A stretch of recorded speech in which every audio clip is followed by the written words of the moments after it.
This is a complete BLDC motor drive setup.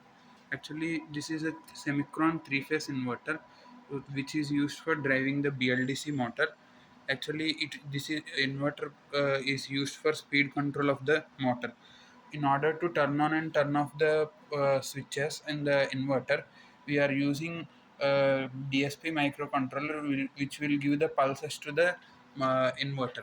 So this is the complete setup of BLDC motor drive, and this is a fixed DC voltage source for supplying the DC voltage to the inverter.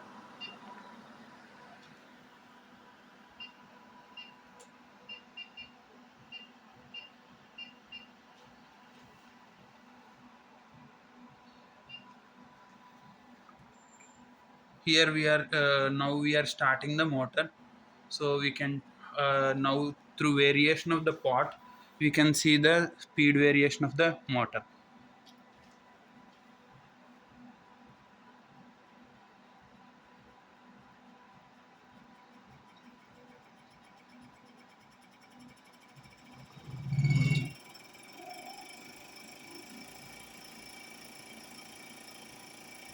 This is what open loop speed control we have done.